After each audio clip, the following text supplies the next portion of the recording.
என்று எனது கவிதை லாந்தர் ஒளியாக வந்து சூழ்கிறது.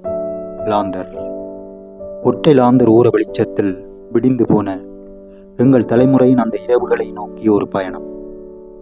அந்தி மாலை வந்து மெல்லச் சரிய, முதல் நாள் விடிய விடிய எரிந்து புகைபிடித்து போன லாந்தர் செமிலி மினுக்கி மண்ணெண்ணையும் நிரப்பி அன்றைய இரவை வரவேற்பார் அம்மா.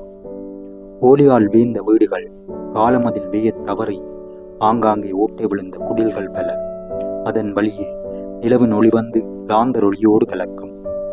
ஓலைப்பாயில் ஒய்யாரப் படுக்கை, திண்ணைதான் கட்டில் மெத்தை, சாணிமளிய நிலம், சம்மாடி கட்டி அமரும் பணிவு, விறகில் வெந்த சுவை உணவு, கூடியிருந்து குதூகலித்துண்ட இரவு பொழுதுகள்.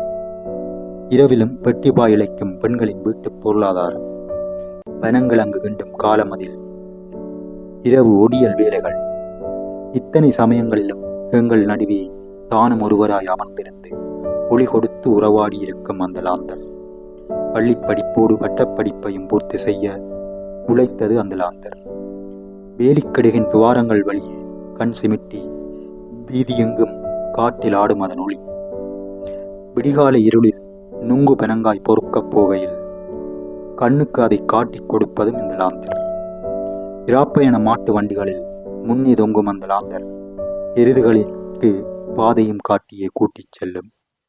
இரவில் எவருக்கும் உடம்பு சரியில்லாமற் போனால் பரிகாரி வீட்டுக்கு அழைத்துச் செல்லவும் முன்னே வரும் லாந்தர். எங்களை உறங்க வைத்து மெதுவே தானும் கண் சிமிட்டியபடியே காவல் செய்யும் கொஞ்சம் திரி தணிக்கப்பட்ட லாந்தர். பொழுது விடியும் வேளையில்தான் சிமிலி புகைப்பிடித்து கருத்து போய் உறங்கி போய்விடும். நீலப்புடவை கட்டிய அன்றைய வெள்ளித் தேவதைகள், ஒளி ஏற்று நின்ற வீட்டு நிலாக்கள், மனிதனின் மறு கண்கள், ஒட்டி உறவாடி ஒளி தந்த லாந்தர் இந்த தலைமுறையோடு அணைந்து போய் ஓரமாய் கிடக்கிறது.